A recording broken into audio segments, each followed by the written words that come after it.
Hello, everybody. This is a new show called Afterthoughts. What is this show about? Basically, all I do in this show is interact with my audience after the fact. I read their comments and whatnot. Yeah, I don't want to do this. I don't want to do this show. I don't want to interact with my audience directly like this.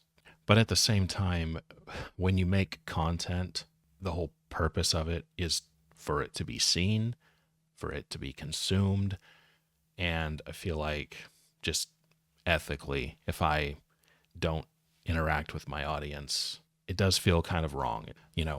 Logically, I make content for my audience. I should interact with them to help them understand what I say.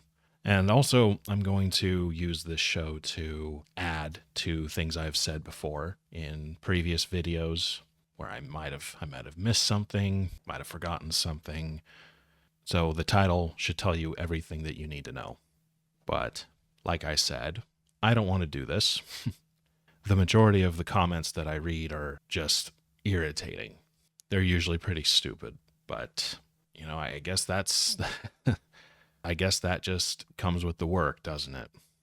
So, since I don't want to do this, but you guys want me to interact with you in some way, and I feel morally I should interact with you guys in some way, here's my compromise.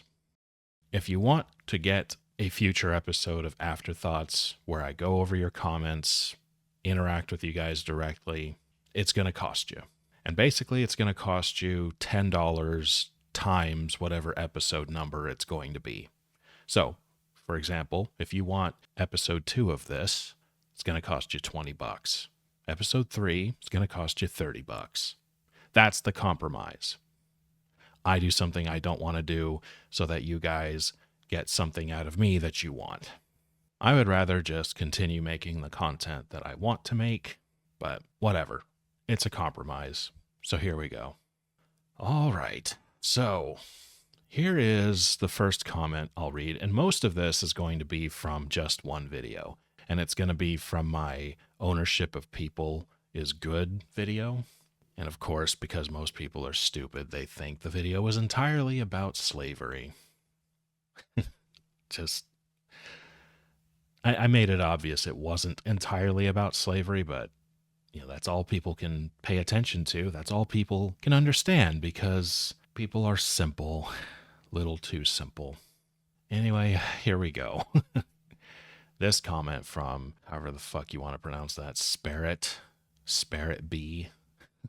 Sparrett B says, this was the worst argument I have ever seen in my almost 20 years on YouTube.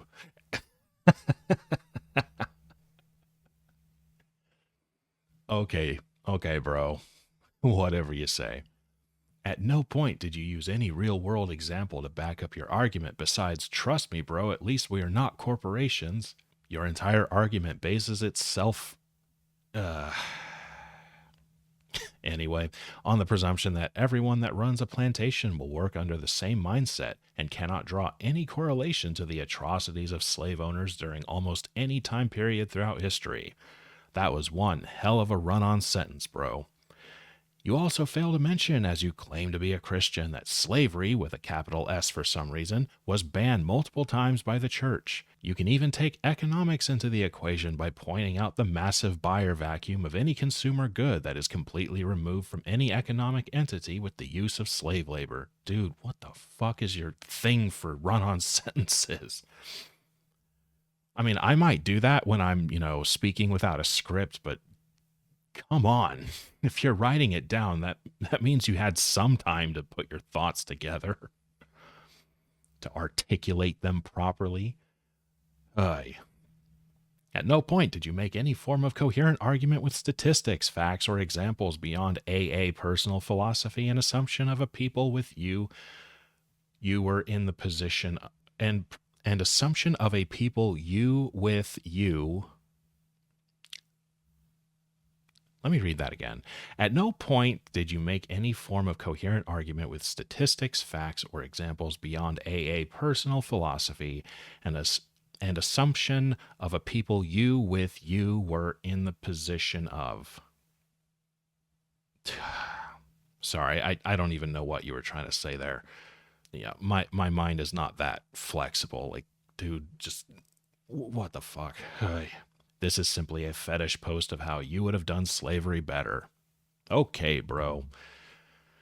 This is simply a fetish post of how you would have done slavery better. Yep, and this comment is simply a whiny outcry that I advocate for something that gives you the ick. If you're a woman, I don't expect any better. But if you're a man, grow your balls back. Get your emotions under control. I wrote that. I even wrote that. I don't think I'm going to comment directly anymore. All of my interactions are going to be through Afterthoughts episodes. But yes, I did comment under this guy's post, like, get your emotions under control. Holy shit. The video wasn't entirely about slavery.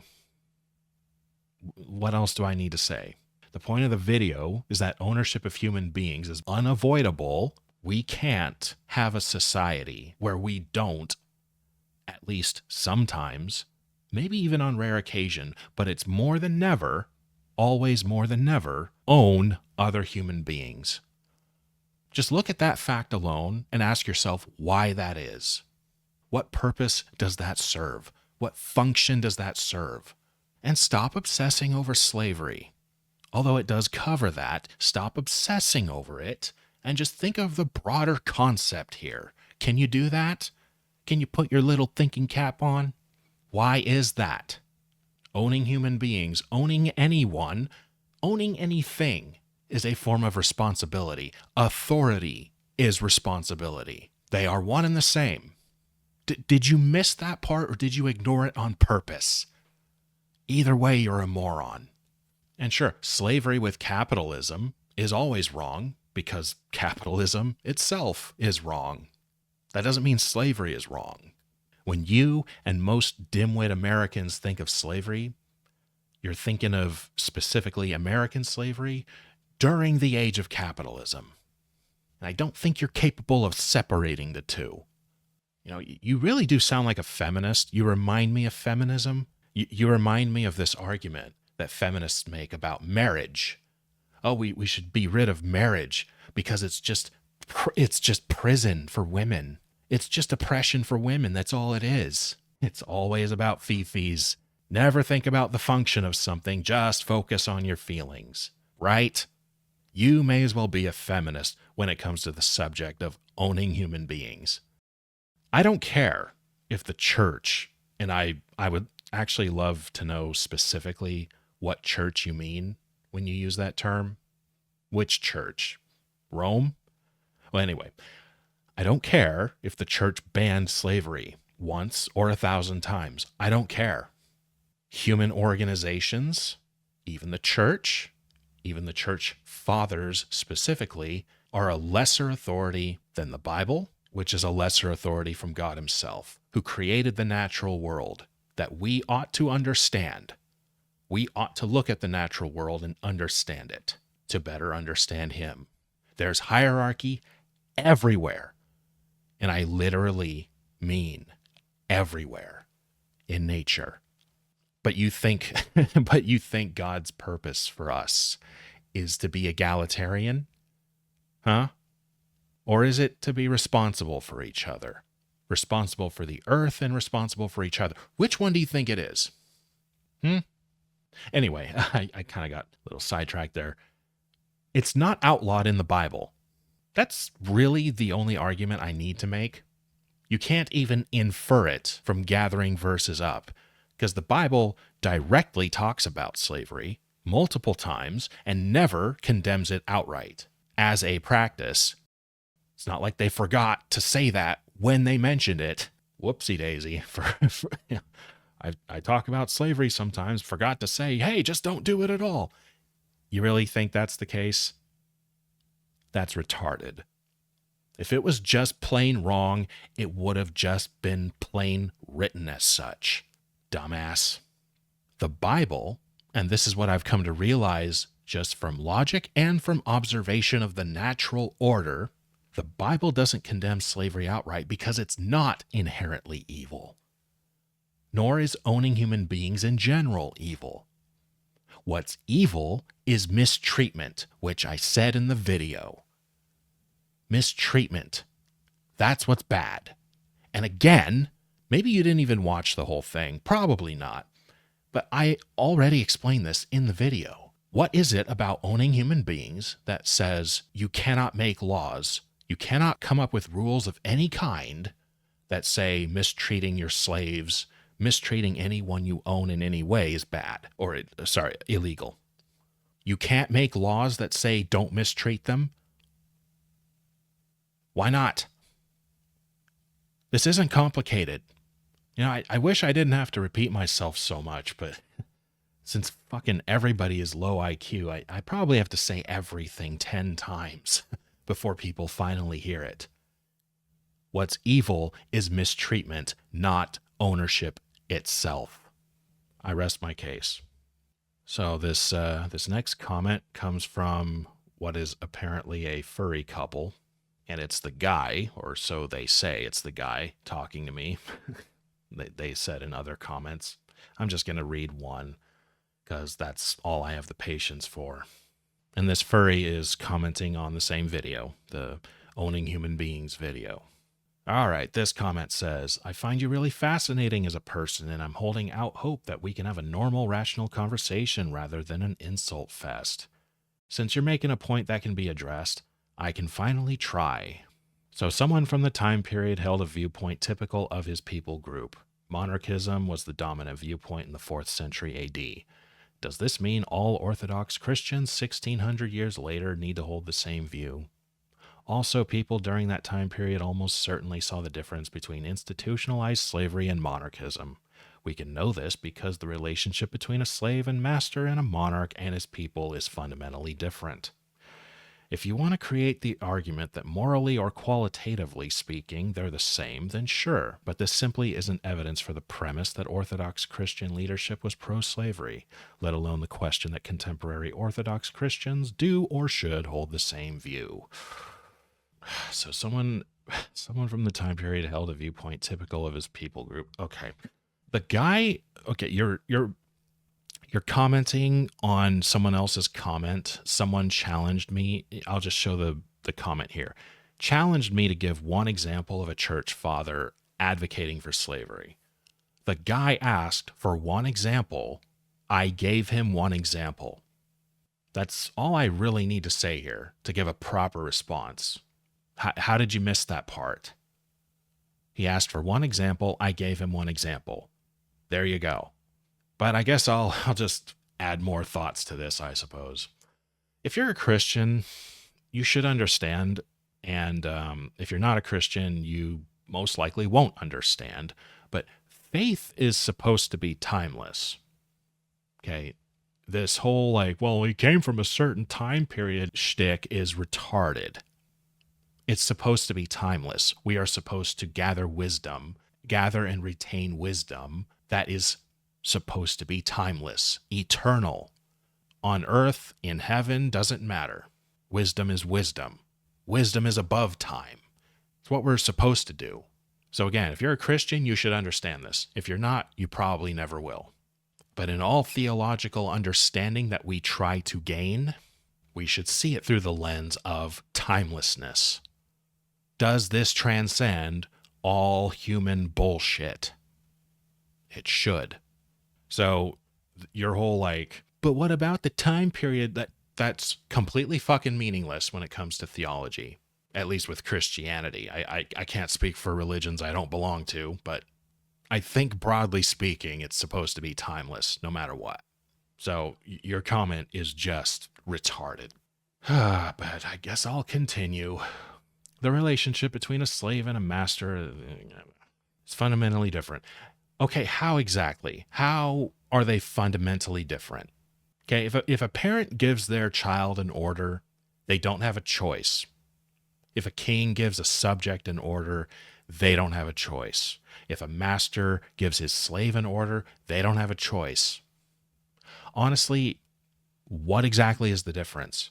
Please tell me. What exactly? Hierarchy is still hierarchy. Okay, the closest to a true difference you can come up with is that different hierarchies have different purposes ultimately, but it's still hierarchy. You follow orders because you are beneath someone. How are they fundamentally different? Okay, all hierarchy, in some way, you could possibly even argue in every way, is ownership. Even when you go to work for capitalism, your boss owns, at least if you are able to work there, he owns that part of you, your employment, at least your employment there. He has control over that, does he not? And his boss owns him in a very similar way. It's all basically ownership. Maybe not in totality. Still is ownership, though. Control is ownership. Power is ownership. Power is responsibility. They're all connected here. And especially when it comes to the examples of totality, a monarch and his subject, a parent and their child, these are hierarchies of totality. They completely own the person beneath them. What is the fundamental difference? Apart from, a parent and their child are related. Okay? They're related. So what? That doesn't entirely have to do with the hierarchy itself, does it? You can still be someone's parent, but, you gave away your kid to foster care or something, and then you never see him again. You're still their parent, technically. Relation has, it's relevant, but it's not all contingent on the relation, at least when it comes to authority. This is getting stupidly complicated. Hierarchy is hierarchy. Okay, I'm just gonna fucking leave it there. This isn't evidence that Orthodox leadership was pro-slavery, let alone the question that contemporary Orthodox Christians do or should hold the same view.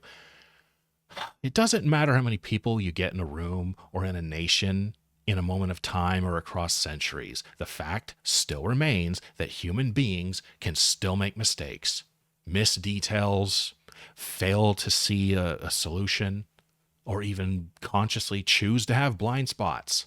Humans will human. Always and forever.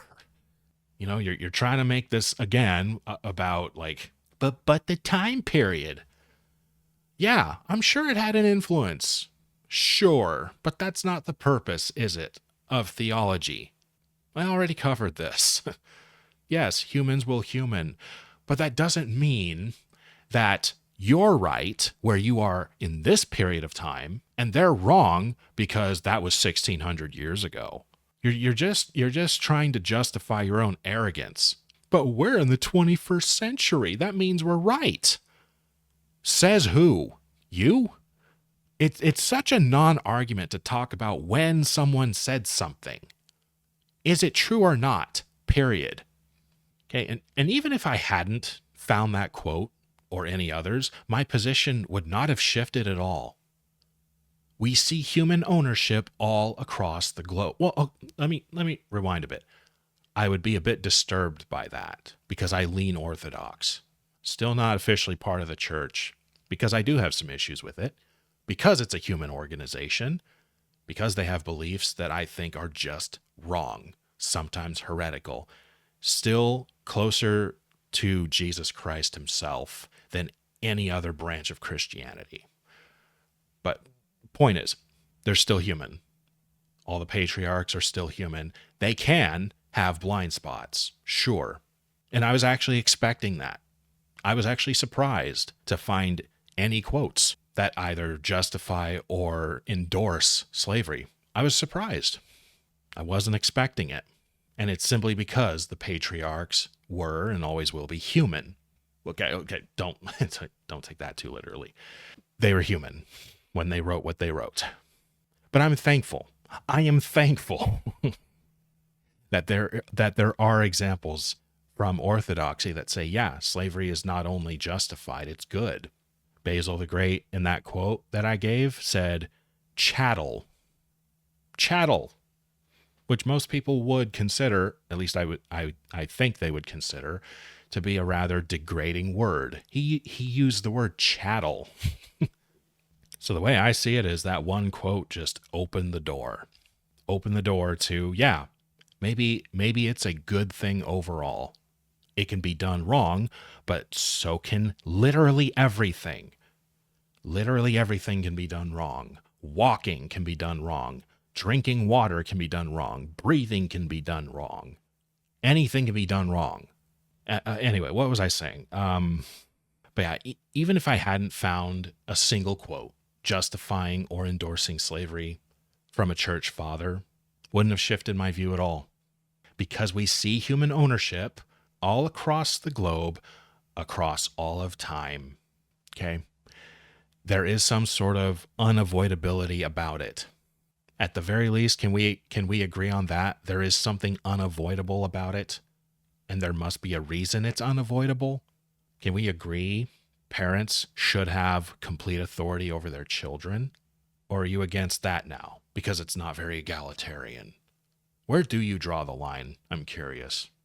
But since I have this quote, since I have quotes from esteemed patriarchs in both Orthodoxy and Catholicism, why not throw that in there? I consider that to be a foot in the door. It's idiotic to treat this quote as if I found a patriarch advocating for rape or something. That would be disturbing. And then you might have a point. But Basil the Great made it clear that his message was the exact same message mine was, which is that you should take care of people. Take care of people based on how much they need to be taken care of. He didn't say, hey everyone, go around making slaves. I wasn't saying that either. Basil the Great, in this quote I gave, he was saying you ought to take care of someone who can't take care of theirself. You know who else can't take care of themselves? Lots of people. I mean lots of people. Those who are mentally ill, those who are born mentally deficient, those who are uninformed and ignorant, uneducated, although I don't really like that word anymore, those who are not yet fully grown, children, is what that means, those who are physically weaker than most, those who lack the mental fortitude to use violence when it's necessary, like a wimpy guy, a cowardly man. Maybe he could protect someone with violence if he had to, but he just can't bring himself to do it. So that person needs to be told what to do as well. But even more importantly, the general population. The general population needs to be told what to do. The general population needs to be owned by a king. Because people are sheep. Most people are fucking stupid. And even if they're not stupid, most people can only, how do I articulate this? Most people can only focus their mental acuity on one general area of life.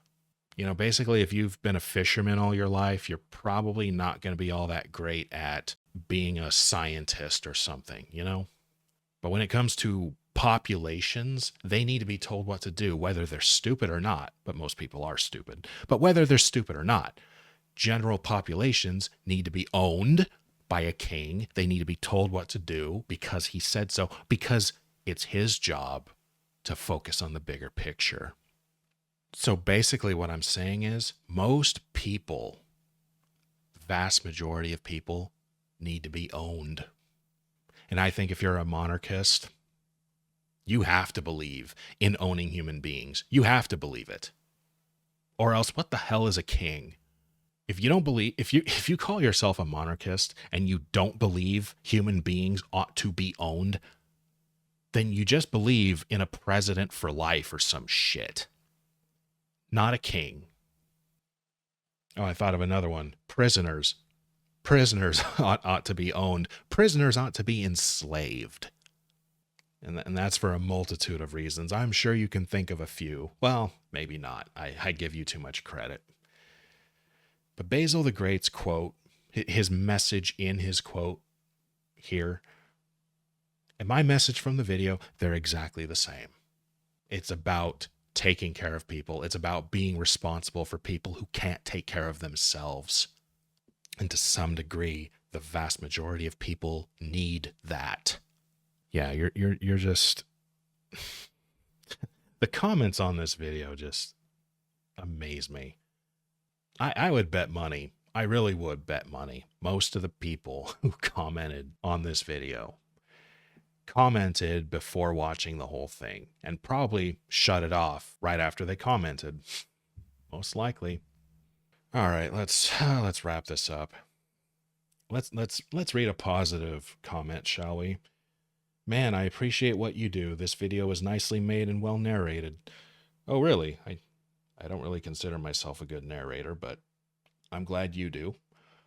And good conversation. I wish the right wasn't such a quiet place. Seems like decent guys get low thousands of views, where grifters skyrocket.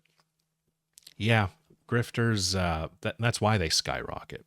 They're performers. They're clowns. They're not to be taken seriously. They are meant to, like, even if they're discussing politics, it's still a form of turn your brain off and just be entertained. You know, I have a laundry list of issues with Andrew Wilson, but at least he admits he's an entertainer. I give him points for that level of honesty. He's an entertainer. He's not exactly meant to be taken seriously. But that's why grifters have skyrocketing views. It's turn your brain off and just be entertained by what I say, or just be outraged. You know, whatever. There's more than one way to turn your brain off. You can just be pissed off because you heard some bad news, or you can just look for something to laugh at. But yeah, that's what gets the most views, because it's turning your brain off time. And that's why I've never expected to be like, to have like millions of subs. I know that's never going to happen. Not even possible, actually. Not even possible, because I make people think. And even the people who listen to me still can't think. Just makes me even more of a monarchist. Makes me even more of a hierarchist. I know that's not technically a word, but I say it anyway. Because even when people pay attention, even when people are trying to think, they still can't think. It's the main reason I don't want to do this show, Afterthoughts. Most people, even when they try not to be stupid, are still fucking stupid. I guess I'll read one more. Question. I think this is my most recent comment overall on the channel. Question. What do you think of Pearl Davis and the others? Pearl Davis is a woman. And just like all women, she needs to shut the fuck up. There's no such thing. There's no such thing as a based woman on the internet. 100% of them are feminists. Pearl Davis, Rachel Wilson, all of them, they're all feminists. No matter how based of a take you hear from a woman, guess what? You're still hearing it from a woman. And it's still meant to make you think, oh, a woman can be justified in living the feminist life. Here's an exception. We'll let this one get through. That's the purpose of it. The based women online are more feminist than the women who call themselves feminists outright. Because the based women are trying to keep the door open. Even though it's just for themselves, women only care about themselves. They are still trying to keep the door open. Period. They want you to think there are exceptions. And as long as you think there are exceptions, you will tolerate women being in the public sphere. And if you tolerate women being in the public sphere, feminism remains alive. Keep that in mind. Always keep that in mind. The based women are the biggest feminists. All right, so that's going to be it for today's episode of Afterthoughts. Yeah, if you guys want more of these going forward, like I said, it's gonna cost you. You know, I need an incentive to do this, because I don't like doing this. I don't like reading your comments, responding to them. Just I would rather let stupid be stupid. And I also don't want ass kissers either. I've never liked that. Even as a kid, woman after woman when I was a kid would like come up to me, pinch my cheek and be like, "Oh, you're so cute." And I hated it. I was nice back then. And so I never showed or expressed how much I hated it, but deep inside, I still hated it. So I don't like ass kissers and I don't like morons. And those are kind of the only two types of comments anyone receives when they make content. You're only going to get one of those two. And I don't like either one of them. So this is my compromise. You guys want afterthoughts. You guys want me to directly address what you say to me. Pay up. How do you do that? First thing in the description, there's going to be a support link. Just click on that. And the first thing you see when you click on it is an option to send some support for any amount you want. Very easy. Or you can become a member. Either way, it better add up to what it costs for me to do this. So episode 2, it's going to cost you $20. Episode 3, 30, and so on. So that way we both win. If you guys made content, you would realize how frustrating it is. All right, until next time, thank you.